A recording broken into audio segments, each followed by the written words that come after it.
L'objet d'une constitution est de défendre les droits et les libertés face au pouvoir.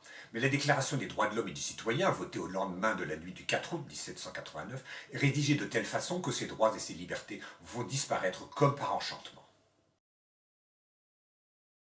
Après les journées des 5 et 6 octobre 1789, le roi mais aussi l'Assemblée sont rentrés à Paris.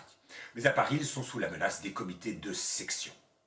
Paris a été divisé en quartiers qui sont des sections, composées pour l'essentiel d'artisans et de boutiquiers, et non pas d'ouvriers.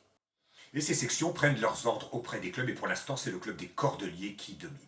Et ce club est animé par des orateurs violents. Il y a tout d'abord Marat qui rédige un journal qui s'appelle L'Ami du Peuple, il y a Danton, et il y a aussi Hébert, qu'on appelle le Père Duchesne. Le Père Duchesne, c'est le nom de son journal. Et ces journaux, L'Ami du Peuple, le Père Duchesne et bien d'autres, relaient des campagnes de diffamation, de calomnie et de haine contre les ennemis de la Révolution. Et aussi bien sûr contre le roi. Et ils n'oublient pas de diffuser des fausses nouvelles pour exciter la population. L'autre club important, c'est le club des Jacobins, qui est d'un recrutement plus bourgeois. Cela ne veut pas dire qu'il soit forcément plus modéré, comme on le verra plus tard. Et sa grande force est qu'il dispose de nombreuses filiales en province. Pour le moment, le club des Jacobins regroupe une grande partie des députés réformistes. Les sectionnaires patrouillent dans les rues, ils contrôlent aussi les entrées et les sorties, puisque Paris est ceint de murs, et ils effectuent à l'occasion des visites domiciliaires pour intimider la population. Ils sont épaulés par des sans-culottes qui n'agissent pas gratuitement, ils sont souvent payés par les clubs ou encore par le duc d'Orléans, Philippe Égalité. Toutes ces opérations, ces coups de force politiques, n'ont pas amélioré le sort de la population. L'approvisionnement reste difficile et c'est la disette, voire la misère pour le peuple. Et pour l'État, c'est la banqueroute qui menace. Où trouver de l'argent? Eh bien, c'est Talleyrand qui fournit l'idée, c'était de confisquer tous les biens de l'Église. Et ils sont immenses. Et le 2 novembre 1789, ces biens de l'Église sont déclarés biens nationaux. C'est-à-dire qu'ils sont mis à la disposition de la nation. Et la nation, comme on le sait, elle est représentée par l'Assemblée nationale. Elle estime avoir le droit de prendre ses propriétés, bien que le droit de propriété soit déclaré sacré par la Déclaration des droits de l'homme de 1789. Mais si l'on vendait d'un coup toutes ces immenses propriétés, évidemment, il n'y aurait pas assez d'acheteurs et on les vendrait à vil prix. Il faut donc les vendre petit à petit. Mais comme on a besoin d'argent tout de suite, eh bien on va émettre des assignats gagés sur ces propriétés. Ces assignats pourront être échangés contre des propriétés, mais en attendant, ils vont circuler et servir de monnaie.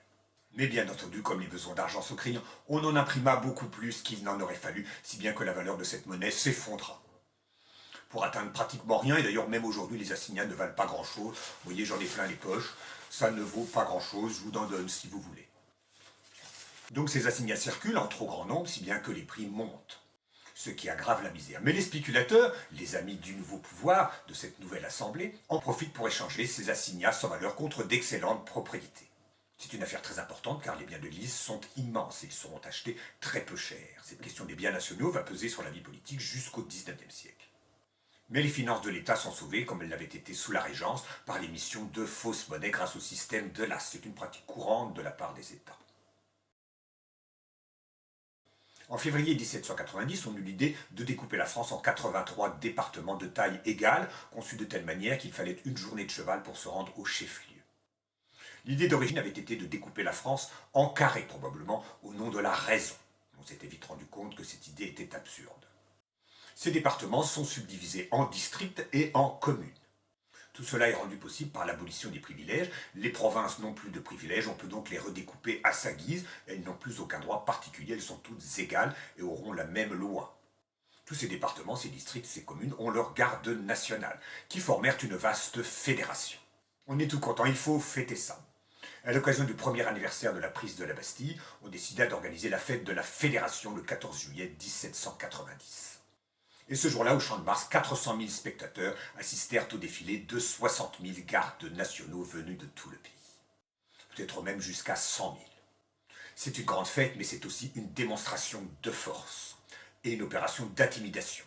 Et après ce beau défilé, Talleyrand, qui est évêque d'Autun, dit la messe sur un autel au milieu du Champ de Mars. Puis le roi, Lafayette, qui est le chef des gardes nationaux, et aussi le président de l'Assemblée viennent tour à tour prêter serment. Ils jurent fidélité à la loi et à la nation. Lafayette, au nom des gardes nationaux, jure fidélité à la nation, à la loi et au roi. Il jure de maintenir la constitution décrétée par l'Assemblée nationale et acceptée par le roi. Mais cette constitution n'existe pas encore. C'est tout le paradoxe de cette fête. Après la confiscation des biens de l'Église, une deuxième attaque très grave va être portée contre l'Église catholique. En février 1790, l'Assemblée abolit les vœux religieux. Et en juillet 1790, on décréta qu'il y aurait un diocèse par département et une paroisse par commune. On fait coïncider les frontières administratives et les frontières religieuses. En réalité, on fait de l'Église une simple administration. Tout cela découle de la Déclaration des droits de l'homme.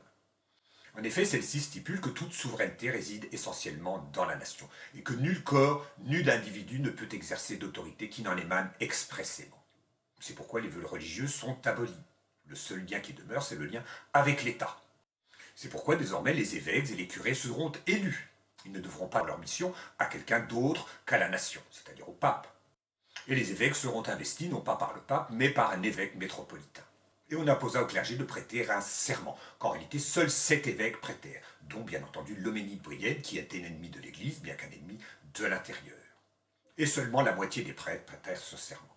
Il y avait donc désormais un clergé assermenté, ou jureur, et un clergé réfractaire.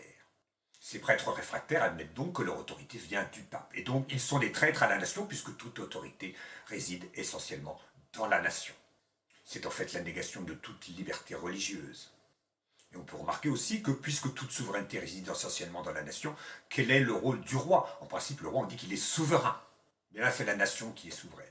Et cette nation, elle est représentée, incarnée par une assemblée nationale.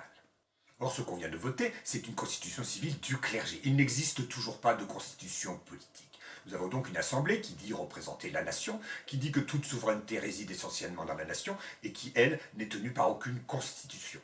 Et qui, par conséquent, ne va connaître aucune borne à son pouvoir.